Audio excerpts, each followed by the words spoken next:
Nous voilà dans l'Yonne, en Bourgogne, et regardez-moi sa santé. Et si vous voulez chanter du Ferrat, oh que oui, que la campagne est belle. Nous arrivons à Armaux, entre Sens, réputé pour sa cathédrale, et Chablis, renommé pour son vin. Nous arrivons précisément au village vacances La Vallée de l'Yonne, et nous sommes accueillis par son directeur Rémi Lafont. Donc le village vacances La Vallée de l'Yonne est installé sur une bâtisse, une demeure bourguignonne qui a un siècle d'histoire. C'est un village vacances depuis une trentaine d'années. On y trouve 3 bâtiments qui regroupent 37 chambres. On y trouve 3 salles de restaurant, une grande salle d'animation aux chaudes boiseries.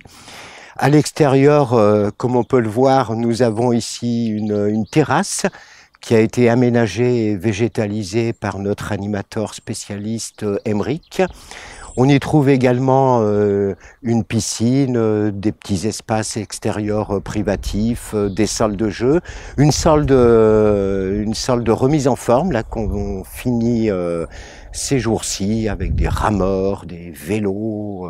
La rénovation des chambres a été réfléchie avec une coloriste qui est venue travailler plusieurs jours sur l'établissement, avec le souci d'offrir un cadre apaisant et des couleurs calmes qui incitent à profiter du paysage bucolique dont on bénéficie. À la diversité des paysages et activités de l'Yonne correspond d'une certaine façon une diversité de clients et groupes accueillis à Armaux. Donc nous accueillons essentiellement 3 types de groupes, des clubs de randonnée qui peuvent bénéficier des magnifiques paysages de la forêt d'Hôte, du vignoble auxerrois, et en mêlant des visites à caractère patrimonial et culturel aux randonnées. Nous accueillons également des groupes de touristes à qui nous proposons, grâce également aux guides conférenciers de l'association des guides de l'Yonne, à qui nous proposons jusqu'à 1 semaine, voire 10 jours de visites patrimoniales pour bénéficier de la grande richesse historique de l'Yonne. Et nous accueillons très volontiers également des groupes de Scrabble, des chorales, des séminaires qui ont leur propre activité et au service de qui nous nous mettons pour l'organisation pratique de leur séjour. On termine avec ce qu'on peut appeler le supplément d'âme de Cap-France, tout ce qui fait de cette fédération qu'elle n'est pas comme les autres.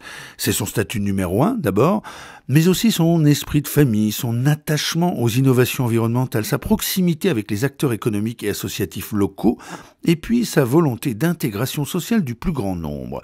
Rémi Lafont nous dit un mot sur le sujet. Alors une particularité dont on est très fier, autant le conseil d'administration et moi-même en tant que directeur, on a intégré dans la gestion au quotidien une dimension sociale. C'est-à-dire que la quasi-totalité des gens qui travaillent à la Vallée de l'Yonne sont des personnels en CDI, à l'année, à 35 heures. On essaye de faire en sorte que l'activité touristique crée de la stabilité sociale et non pas, comme c'est trop souvent le cas, de la précarité. Et c'est un souci, c'était pas le seul critère, mais c'est quand même un souci qui nous a valu l'agrément ministériel d'entreprise solidaire d'utilité sociale.